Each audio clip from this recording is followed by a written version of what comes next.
Un saludo para todos en esta edición del Colombiano, donde queremos hablar sobre el futuro de la educación. En una pequeña entrevista anterior tuvimos la posibilidad y la oportunidad de conversar con Carlos Mario Estrada del SENA, y con él pudimos intercambiar sobre todo preguntas asociadas a ese futuro de la educación muy conectado con la educación técnica. Hoy pues estoy encantada como rectora de la Universidad de AFIT de tener la oportunidad de tener esta conversación con Alejandro Gaviria. Alejandro, bienvenido a este espacio que creo que responde a una gran pregunta que nos quiere hacer nuestra directora por un día, que es Luz María Correa, alrededor de qué viene para la educación, cuál es el futuro, cómo responder a las expectativas que tiene la humanidad alrededor del rol de la educación. Así que empiezo por saludarte, darte una bienvenida. Claudia, muchas gracias. Gracias por esta conversación. Gracias a Luz María también, gracias al colombiano. Y bueno, contento de poder intercambiar un poco impresiones sobre un tema fundamental. Alejandro, tú me propusiste cuando te planteé como esta conversación algo que a mí me gustó mucho, y era el que nos escribiéramos un poco, y efectivamente para quienes nos ven les debemos contar que Alejandro y yo nos hemos venido intercambiando algunas preguntas alrededor del futuro de la educación, y a partir de esto pues hemos generado como otras interrogantes y otras reflexiones, y eso queremos como compartirles. Y con esto inicio.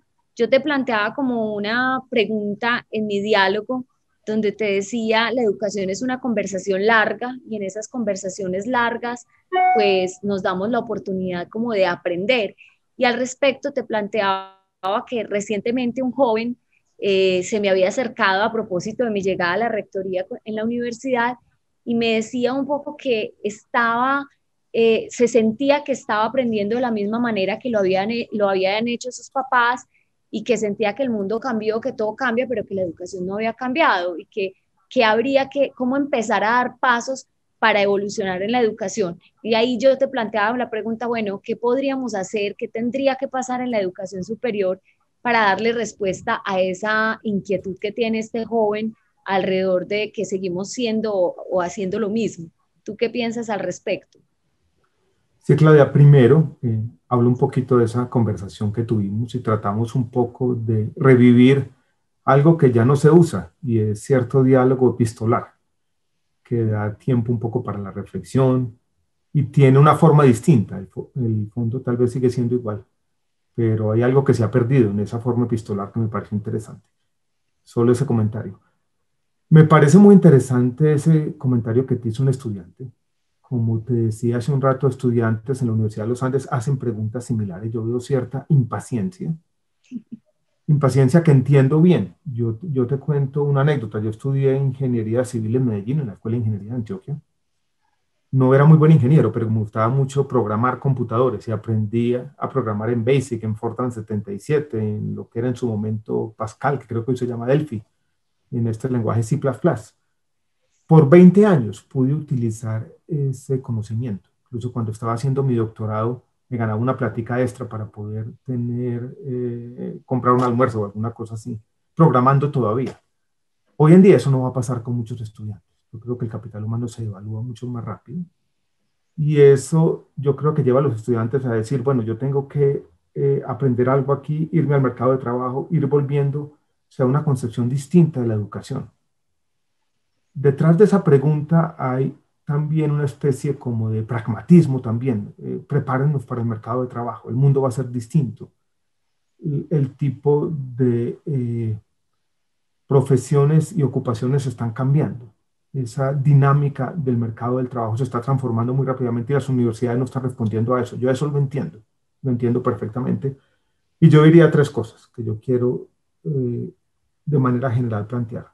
Primero, yo creo que el estudiante tiene razón en la necesidad de ser más flexibles. A mí me gusta concebir la educación como autodescubrimiento.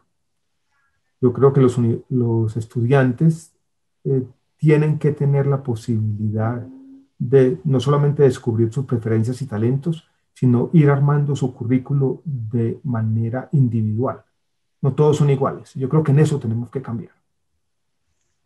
También me parece que nosotros tenemos que dar un debate serio sobre la duración de los programas. Yo lo voy a decir de manera clara. Programas de 5 años, como los que se tenían hace un tiempo, no tienen sentido en el mundo de hoy. Yo creo que en eso estaríamos de acuerdo casi todos. Ujú.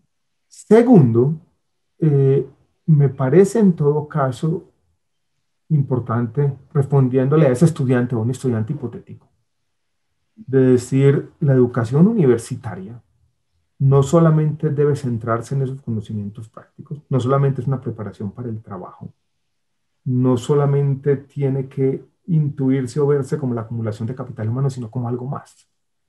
Y cuando yo quisiera responder qué es algo más, yo veo dos dimensiones que son fundamentales y no sé si estás tú de acuerdo, Claudia.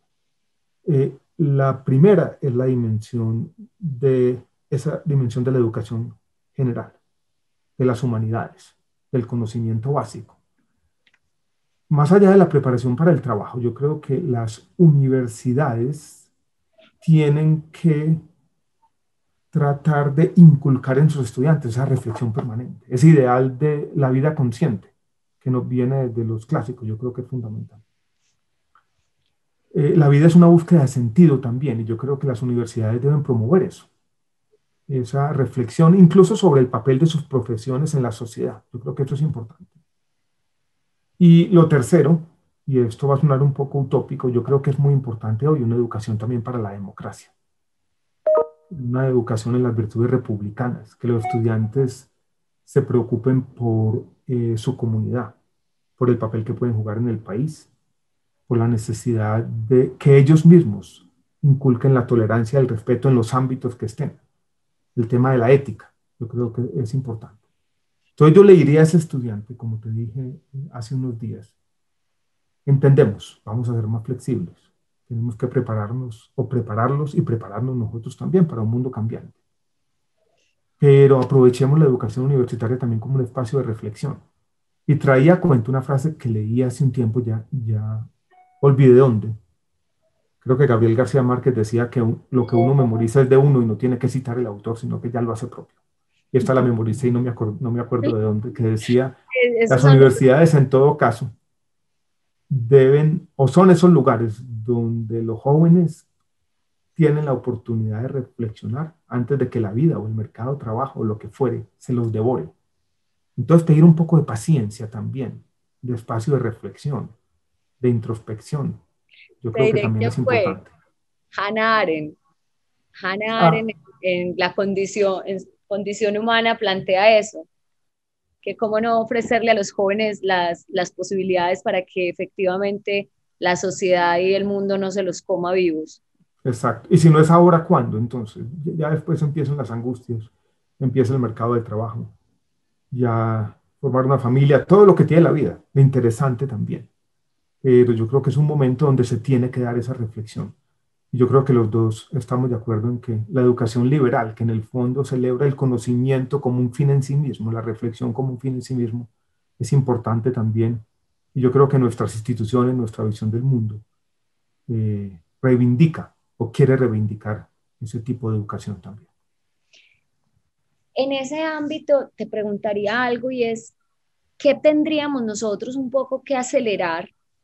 Como qué cosas tendríamos que activar en los modelos educativos, porque lo que uno va viendo es que, y tú lo decías ahorita, no todos aprenden igual, hay que flexibilizar, hay que desarrollar, pero lo cierto es que aunque parecen temas tan claros hace tanto tiempo, eh, no logramos como activarlos rápidamente. Estamos en un sistema altamente reglamentado, que no nos da mucha flexibilidad en muchos ámbitos.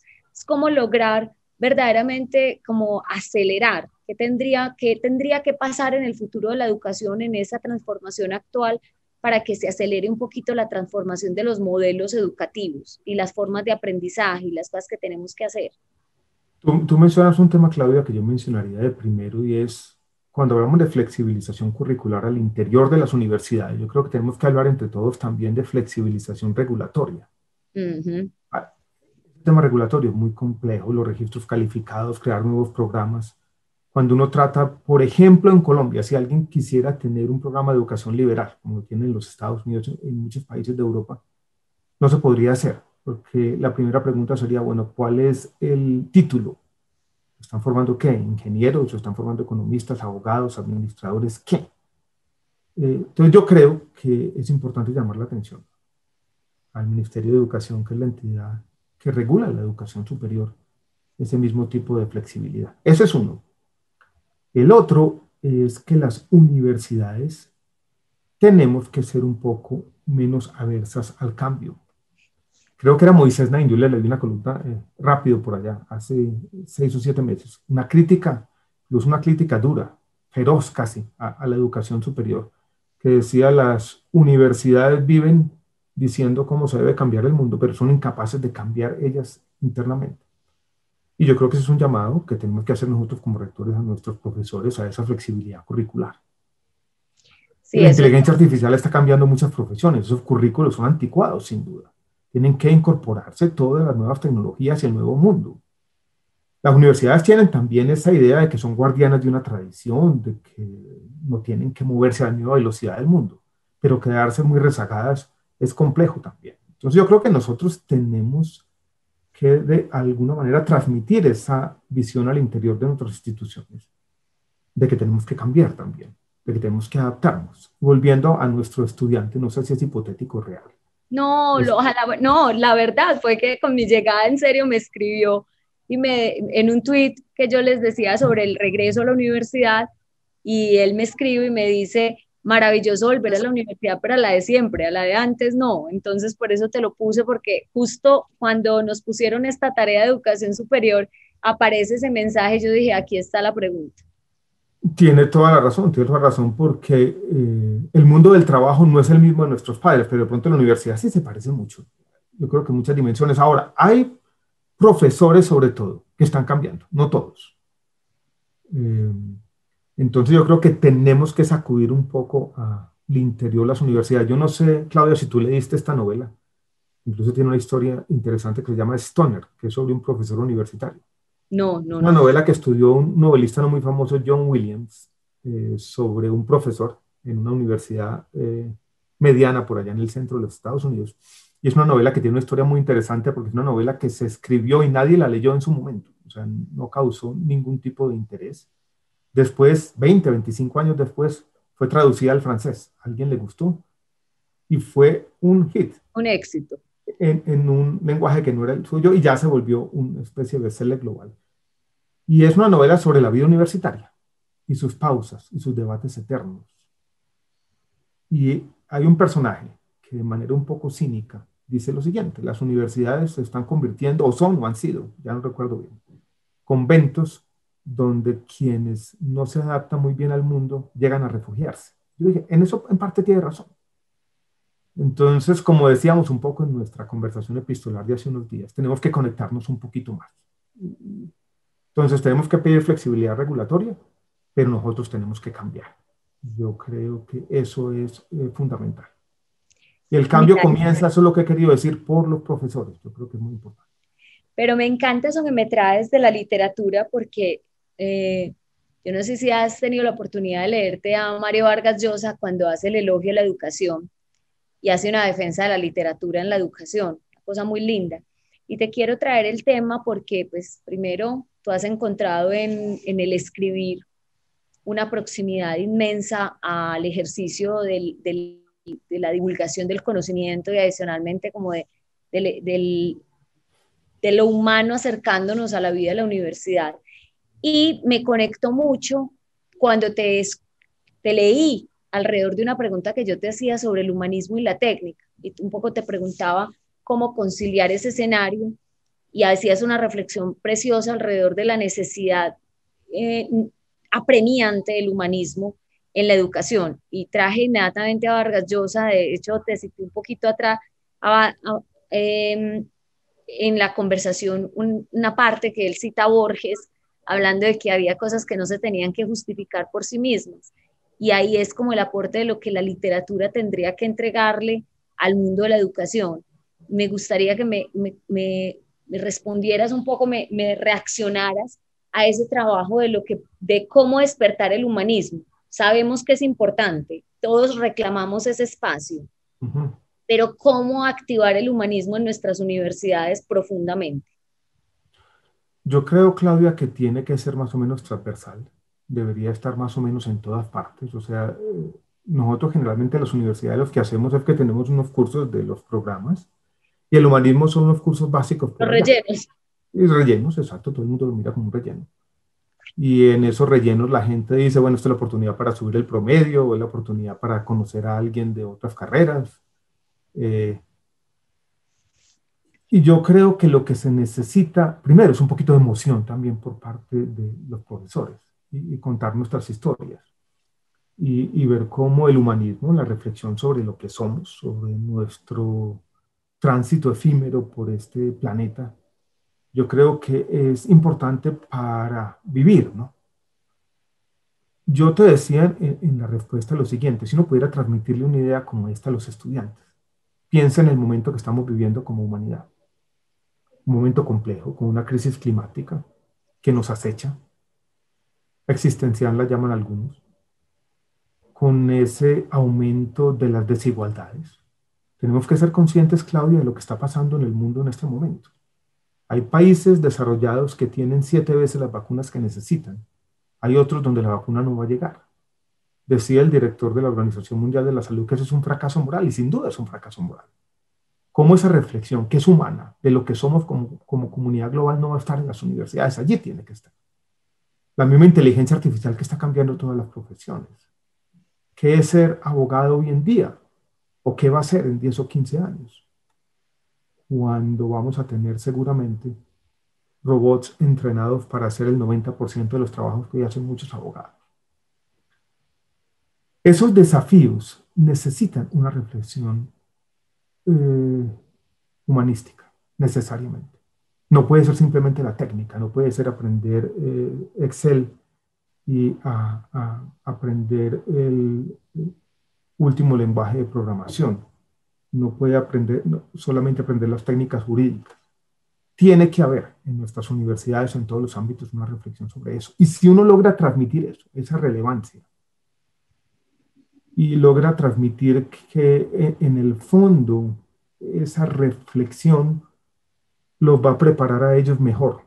Tal vez no para el primer empleo, esto es interesante, sino para el quinto o el sexto, para la vida, para lo que vendrá después. Yo creo que vamos a inculcar ese interés y vamos a tener mejores estudiantes, preparados no solamente para el mercado del trabajo, sino para los desafíos mayores de la vida que van a tener que enfrentar y que enfrentaremos todos. Te cuento, Alejandro, que ayer, pues yo estoy en este momento haciendo mi doctorado y mi tema de doctorado es justamente alrededor de el humanismo y la técnica, pero ayer curiosamente estaba viendo un curso sobre transhumanismo.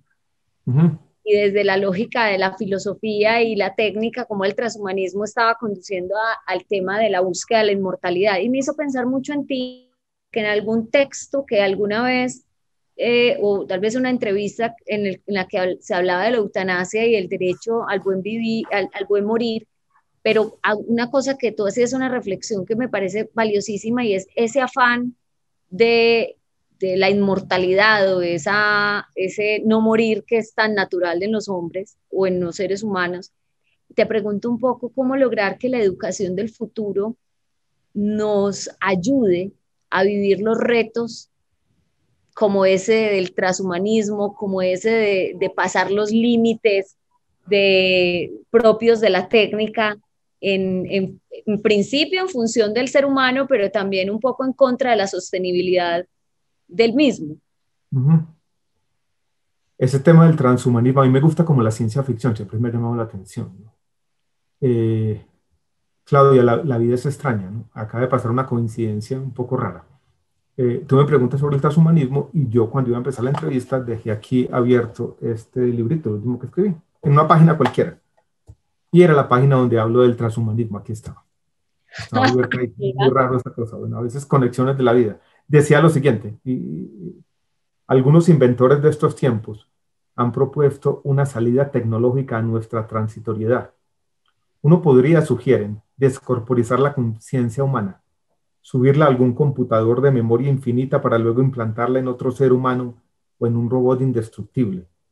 Sin embargo, esas pretensiones no son más que fantasías de emprendedores atemorizados por la intrascendencia del mecanismo darwinista, por nuestro papel de simples recaderos del código genético. En palabras de Aldous Huxley, el autor que cito aquí, la creencia en la vida eterna jamás ayudó a vivir en la eternidad. Impresionante. Impresionante, ¿no? Me parece chistoso la vida como a veces se conecta de esta manera que a veces es hasta asustadora.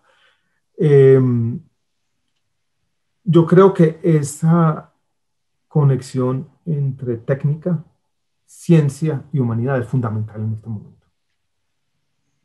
Es uno de, yo creo que de los grandes temas de este comienzo turbulento del siglo XXI, porque yo sí creo que estamos en medio de una revolución tecnológica determinante y que probablemente cambiará el ser humano para siempre, pero que necesita esa aproximación humanista a los problemas técnicos, porque este tipo de cosas requiere una reflexión ética muy, muy profunda.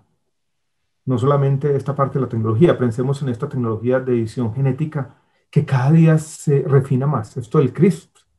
Yo a veces leo noticias aquí y allá y veo que hay un nuevo avance y que cada vez sabemos más cómo ir al código de la vida y cambiarlo. Y que ya no es ciencia ficción de que el ser humano puede simplemente crear de manera deliberada la especie que lo va a reemplazar en este planeta. Para mí eso es fascinante. Ya es una realidad, o sea, toda esa ciencia ficción que vino de atrás. Recuerdo las partículas elementales de Holbeck que hablaba de eso. Ya eso es una realidad. Y ante eso, ante la crisis climática, como decíamos ahora, ante todas estas tecnologías de inteligencia artificial que están irrumpiendo, tenemos que tener espacios de reflexión. ¿Vos Y crees eso que debería estar en todas partes. No es simplemente alguien, un profesor por allá que se dedica a esa superposición de la ingeniería y la filosofía, sino todos nuestros estudiantes deberían exponerse de alguna manera a este tipo de reflexiones.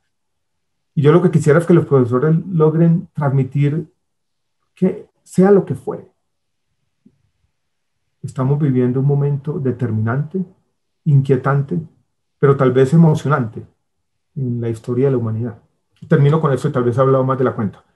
Si estuviéramos en la Edad Media, probablemente nosotros pensaríamos que la vida de nuestros nietos y bisnietos iba a ser muy similar a la nuestra de nuestros padres y abuelos.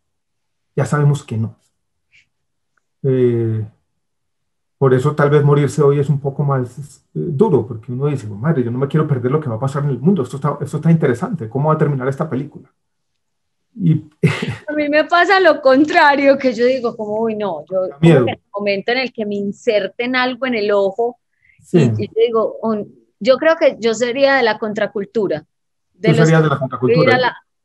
Yo no sé si estoy dispuesto a volverme un cyborg o cyborg, no sé cómo se llamará. Pero me parece interesante en todo caso. Absolutamente, Vivir sin la duda. ciencia ficción en el presente y cómo la literatura, la filosofía, las ciencias sociales, las ciencias naturales, todas se tienen que juntar. Y cómo el ser humano fue capaz de todo esto, ¿no? De escudriñar todos los rincones del universo, de oír ese eco esencial del Big Bang, de descifrar el código de la vida y cambiarlo. Pero seguimos siendo, a pesar de todo, éticamente muy primordiales. Entonces esa contradicción me parece muy interesante y ahí nace un poco la necesidad de este tipo de reflexiones en nuestras universidades. Imagínate que hay un autor que nosotros en administración solíamos abordarlo mucho en la academia cuando yo era docente, que es Elton Mayo.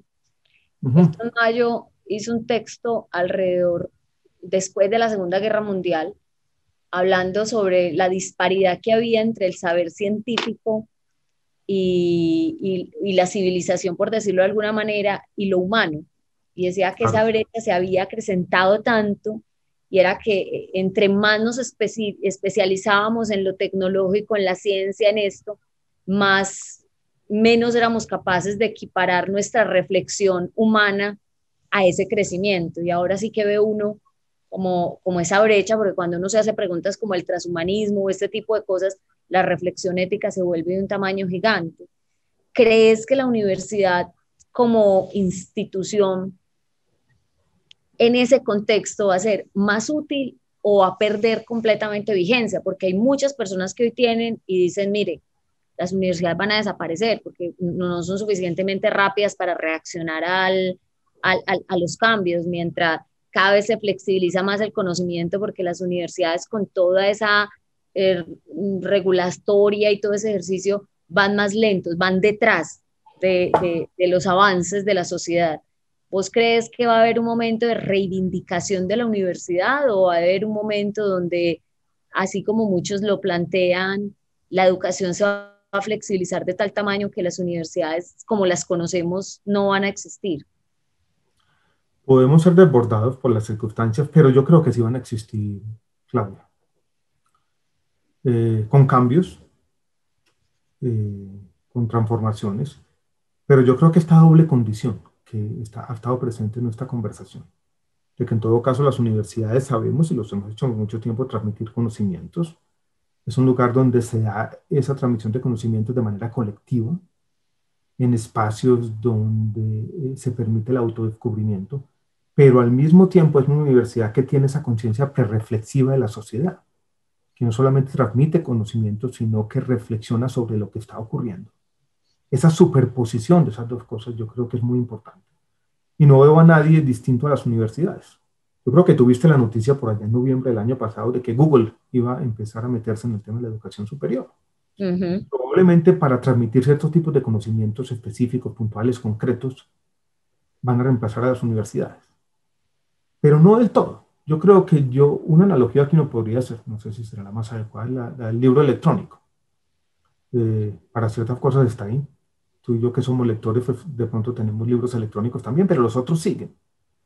Y yo creo que la universidad va a seguir, pero eso no significa que tenemos que nosotros quedarnos de brazos cruzados y diciendo somos muy importantes. Hay ciertas tendencias autocelebratorias en las universidades. Nos celebramos a nosotros mismos muchas veces. Alguien decía que todos estos edificios nuevos que construimos son en parte monumentos a nosotros mismos. Yo creo que tenemos que ser más autocríticos sobre nuestro papel. Pero para responder en una sola frase tu pregunta, yo soy optimista sobre el futuro de la universidad. Yo creo que las universidades tienen un papel que cumplir y su relevancia en este momento del mundo, yo creo que no tiene discusión. Tú me hiciste una pregunta en un tema y es que la mayoría de las universidades y la educación nos hemos configurado como en un par entre docencia e investigación. Y tú me hacías una pregunta sobre la investigación, cómo lograr que la investigación, y lo mismo le pasa a la educación, que nos metimos en un mundo de los rankings, nos metimos en un mundo de los indicadores digamos, de evaluación y de aseguramiento, y eso nos pone en un asunto siempre como de revisión constante, si verdaderamente la universidad es la instancia de la investigación o se nos volvió un asunto de formalidad. Yo al respecto te decía que la verdad es que hoy debería valorarse mucho más la divulgación, la posibilidad del cultivo de los semilleros, del tema del impacto que tiene la investigación sobre la academia y que los profesores lo que producen realmente esté tocando su ámbito de aprendizaje, pero eso no es lo que mide hoy la investigación. ¿Cómo lo vi inclusive en tu pregunta algo de angustia al respecto? Sí, yo tengo algo de angustia sobre el impacto de las universidades. Me parece que sin quererlo, como resultado de fuerzas un poco endógenas, de copiar ciertos modelos que son interesantes y han permitido cierta eficacia en la generación de conocimiento. Son modelos de la revista científica especializada, con un comité editorial pequeño, con una gran, lleno de parcelas, ¿no? De pedacitos de conocimiento, una hiperespecialización Y el profesor hoy en día llega, hizo su doctorado, conoce su profesor, ha conocido a los investigadores en esa pequeña parcela. Rápidamente hace una relación con 2 o 3 editores de los artículos, de la revista donde quiere publicar sus artículos científicos, y se va acomodando ahí, Claudia, ¿no? Y lo evalúan y él presenta sus artículos publicados y eso es suficiente para avanzar en su carrera profesoral. Pero me parece que eso no es suficiente. Eso es importante. Ese diálogo con las comunidades globales de investigadores, esa jerga, esa forma, dijéramos, de compartir conocimiento con quienes han estudiado por muchos años esa pequeña parcela de conocimiento. Pero yo creo que tenemos que ir un poco más allá. Y la investigación interdisciplinar, los grupos distintos y el impacto en la sociedad tiene que estar presente en la forma como medimos la educación y lo que promocionamos. Entonces, ¿por qué? ¿De dónde viene la angustia? Que yo veo que todos repetimos esto todo el tiempo, que tenemos que tener un impacto mayor. Pero los incentivos y las fuerzas endógenas de las universidades todas llevan a lo contrario. Y veo que muchas veces ni siquiera los profesores están contentos con ese ámbito hiperespecializado donde transcurre buena parte de su vida como investigadores. Y es difícil romper ese equilibrio. Es como si todo el mundo estuviera ahí, se siguen comportando de la misma manera, todo el mundo sabe que no es ideal, pero es difícil romperlo y allí viene un poquito mi angustia. Y es el tema, estamos hablando ya un poco de investigación, ¿no? Yo creo que ahí tenemos que, desde arriba un poco, porque yo creo que no va a pasar desde abajo, tratar de crear centros donde se junten profesores de diferentes partes, tratar de ir a los estatutos de profesores donde evaluamos su ascenso en su carrera y decir, mire, la divulgación también importa. Si usted hace una consultoría que llevó a una política pública, eso importa. Si usted participó en la elaboración de un documento de política pública aquí, crea, y nosotros así lo sentimos, de que eso es fundamental. Transmitir ese mensaje yo creo que es muy importante también. Bueno, Alejandro, nosotros podríamos conversar largo sobre este tema, pero pues como estamos ya cerrando esta conversación, seguiremos seguramente con nuestro intercambio de conocimiento. No quisiera irme o cerrar esta conversación sin escucharte alrededor de una cosa que a mí me angustia mucho, y es que se dice que lo que viene a futuro es primero un cambio de una educación más personalizada, porque digamos que cambiamos de modelo, porque todavía persistimos mucho en el modelo de la revolución industrial, que era un poco, recuerden que la revolución industrial era estandarizar y homogenizar. Esta revolución del conocimiento está basada en el algoritmo, o sea, son dos principios supremamente distintos, mientras la modernidad era, la revolución industrial era todos igualitos, todos estandarizados, un poco como The Wall de Pink Floyd, que nos decía, ok, aquí estamos entrando, estamos saliendo todos iguales, pero realmente era un paradigma. Y este paradigma actual es el algoritmo, es decir, yo entro y todo debe estar personalizado para mí. Yo veo mi computador y mi computador al entrar a una página web no es la misma la que te da a ti. Mi Google no es tu Google, con todo lo que eso implica. Y eso implica un cambio de paradigma en términos de educación, porque una educación era más como todos somos igualitos, todos aprendemos y más o menos salimos con unas características, mientras que el otro es todos somos distintos y cada uno aprende a la luz de sus necesidades y sus búsquedas. ¿Cómo crear? O sea, ¿cuál es el rol que deberíamos tener nosotros en la educación para hacer esa migración en ese cambio de paradigma?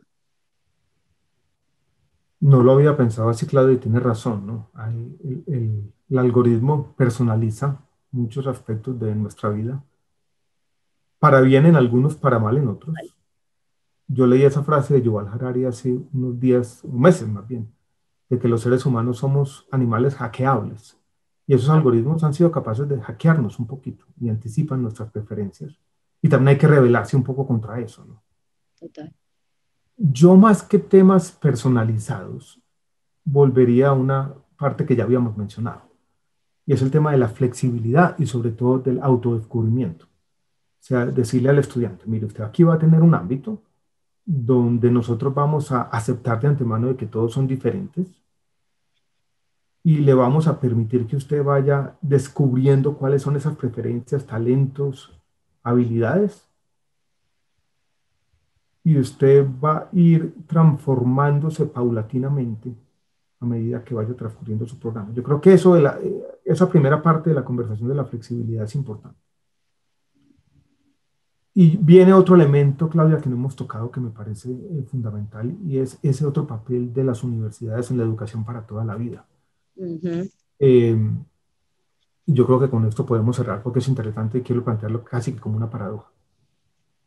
Si tú fueras a tener la misma conversación que tuviste con ese estudiante, esa impaciencia de decir, bueno, yo quiero volver, pero no a lo mismo. Supongamos que esa conversación la tienes con una persona que tenga 60, 65, 70 años. A mí me ha pasado como rector y no lo había anticipado. Esa persona te va a decir, yo quiero volver a la universidad, pero quiero volver a tener un espacio así de paciencia, de reflexión, de que me dejen pensar. Entonces, yo creo que ahí tenemos las universidades también un papel muy importante que cumplir.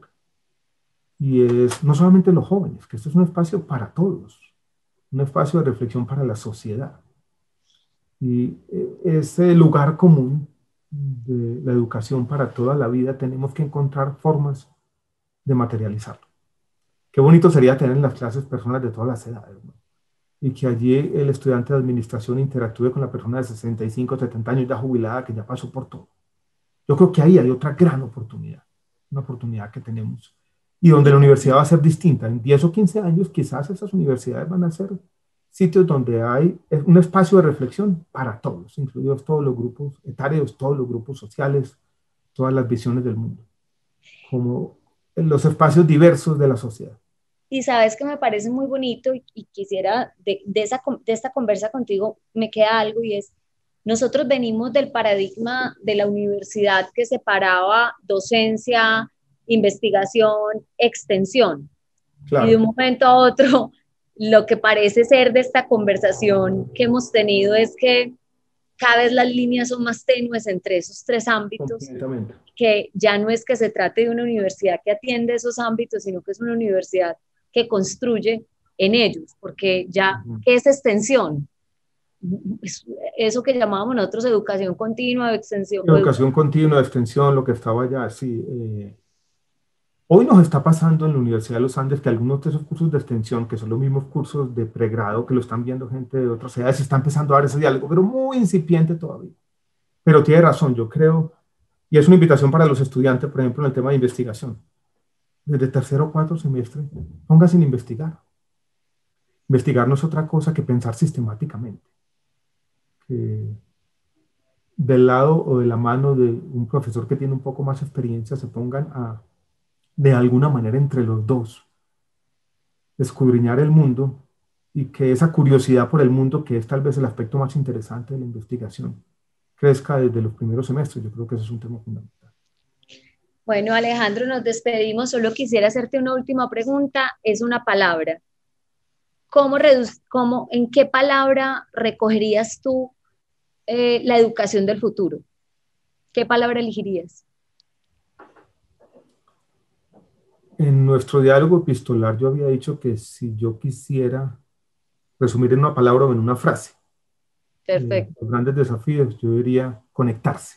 Tenemos que conectarnos más con el mundo, con nuestros problemas, con la sociedad, con todos, con nosotros mismos incluso, al interior de la sociedad. Me encanta eso. Alejandro, mil gracias. Te mando un abrazo bien grande acá desde Medellín. Un abrazo. Me encantó esa conversación. Mucha suerte. Gracias.